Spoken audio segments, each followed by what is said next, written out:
Assalamualaikum warahmatullahi wabarakatuh. Anak-anak, pada kesempatan kali ini Ustadz ingin menyampaikan materi fikih atau ibadah, yaitu bab kurban. Nah, di sini Ustadz sudah membuatkan tabel tentang kurban dan pengertian kurban. Nah, yang pertama, pengertian kurban. Menurut bahasa, kurban memiliki arti mendekatkan diri. Sedangkan menurut istilah, memiliki arti menyembelih hewan kurban. Nah, sebagaimana ini dicontohkan oleh Nabiullah Ibrahim alaihissalam. Pada waktu itu Ibrahim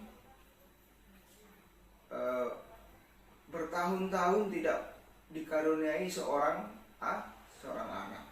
Setelah dikaruniai seorang anak, Nabiullah Ibrahim mendapatkan perintah dari Allah. Apa itu perintahnya, anak-anak? Perintahnya yaitu untuk menyembelih anaknya yang bernama Ismail. Lalu apa yang dibuat oleh Nabiullah Ibrahim? Melaksanakan perintah Allah Subhanahu wa taala dengan rasa hati yang ikhlas. Nah, jadi kurban itu mendidik jiwa kita untuk menjadi manusia yang lebih ikhlas. Itu. Nah. Sedangkan hukum melaksanakan kurban yaitu sunnah muakkadah.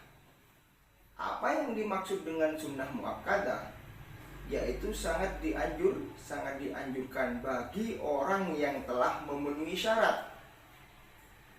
Di antaranya itu adalah syaratnya, yang pertama, beragama Islam, ya. Dan yang kedua itu baligh, sehat atau tidak gila. Dan yang ketiga itu adalah mampu untuk membeli hewan kurban. Sebagaimana dalilnya dalam firman Allah dalam Quran surat Al-Kautsar ayat 1 dan 2 yang berbunyi, A'udzu billahi minasyaitonir rajim. Bismillahirrahmanirrahim. Inna a'tainakal kautsar fasholli li rabbika wanhar. Yang artinya, sesungguhnya telah kami berikan kepadamu nikmat yang banyak, maka dirikanlah sholat karena Tuhanmu dan berkurbanlah. Itu dasar hukum berkurban. Nah, yang berikutnya adalah yaitu di poin yang keempat, yaitu ketentuan hewan kurban. Ketentuan hewan kurban yang pertama yaitu cukup umur. Yang dimaksud cukup umur di sini ya sudah tergolong dewasa. Kalau kambing itu usianya 2 tahun, kalau sapi usianya 2 tahun minimal, kalau unta minimal usianya 5 tahun. Nah, itu menjadi ketentuan untuk hewan kurban. Yang kedua, tidak dalam kondisi cacat. Artinya hewan atau yang kita kurbankan, contohnya misalnya sapi yang kita kurbankan, itu tidak buta matanya sebelah, atau tidak kurus, atau juga gak boleh kakinya itu pincang sebelah. Itu tidak memenuhi ketentuan untuk dijadikan hewan kurban. Yang kelima yaitu pelaksanaan kurban, yaitu setelah sholat Idul Adha. yang bertepatan pada tanggal 10 Muharram, pada hari raya Idul Adha ya. Terus pada hari tasyrik, yaitu pada tanggal 11, 12 dan 13 Dzulhijjah. Itu pelaksanaannya. Yang keenam yaitu tujuan penyembelih hewan kurban. Tujuan menyembelih hewan kurban untuk membedakan hewan yang telah mati tersebut halal atau haram. Itu tujuannya. Yang ketujuh, syarat orang yang menyembelih kurban yang pertama yaitu Islam. Jadi menyembelih hewan kurban itu syaratnya yang pertama harus beragama Islam. Dan yang kedua yaitu laki-laki, harus orang laki-laki. Terus yang ketiga yaitu yang C, baligh atau sudah dewasa. Yang terakhir yaitu berakal sehat. Nah, yang berikutnya yang kedelapan adalah syarat hewan yang disembelih. Adapun syarat hewan yang disembelih, yang pertama yaitu masih dalam keadaan hidup. Artinya hewan yang ingin kita jadikan kurban itu masih dalam posisi hidup, tidak mati. Yang B yaitu hewan yang halal zatnya maupun cara memperolehnya.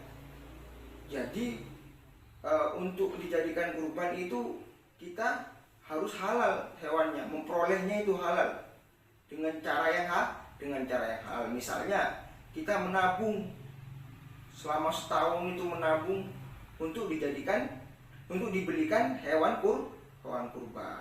Itu dengan cara yang halal. Kalau tidak dengan cara yang halal, contohnya mau berkurban, hasil cara diperolehnya hewan kurbannya yaitu dengan cara nyolong, misalnya punyanya tetangga dicolong, terus besok harinya kebetulan Idul Adha ingin berkurban, maka dijadikan hewan kurban. Itu yang nggak boleh. Yang kesembilan yaitu syarat alat menyembelih hewan kurban. Yang pertama, alatnya tajam. Kalau tidak tajam itu gimana, Ustaz? Kalau tidak tajam itu nanti bisa menyiksa hewan.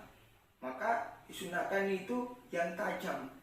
Jadi sekali potong itu langsung urat nadi yang ada di leher hewan itu menjadi putus, langsung sekali potong menjadi putus.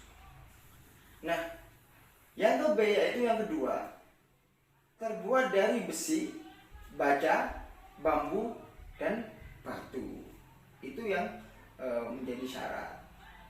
Yang 10 yaitu adab menyembelih hewan kurban. Yang pertama, berlaku ihsan. Yang disebut dengan berlaku ihsan yaitu orang yang senantiasa berbuat baik dengan hati yang ikhlas. Itu yang dimaksud dengan ihsan. Yang B yaitu membaringkan hewan di sisi sebelah kiri. Jadi hewannya itu menghadap ke kiblat, dibaringkan ke sisi sebelah kiri. Yang sebelah kiri di bawah, yang posisi yang sebelah kanan itu berada di atas. Yang C yaitu meletakkan kaki di sisi leher hewan. Yang D yaitu menghadapkan ke arah kiblat. Jadi tidak boleh lalu kemudian kita menyembelih hewan kurban itu menghadapnya ke selatan, ke timur misalnya, juga menghadap ke selatan, menghadap ke timur, itu tidak boleh. Jadi harus menghadap ke kiblat. Yang F yaitu mengucapkan basmalah dan takbir. Bismillahirrahmanirrahim. Allahu Akbar, Allahu Akbar. La ilaha illallah. illallah, Allahu akbar, Allahu akbar walillahil hamd, maka kita sembelih. Itu adab menyembelih hewan kurban.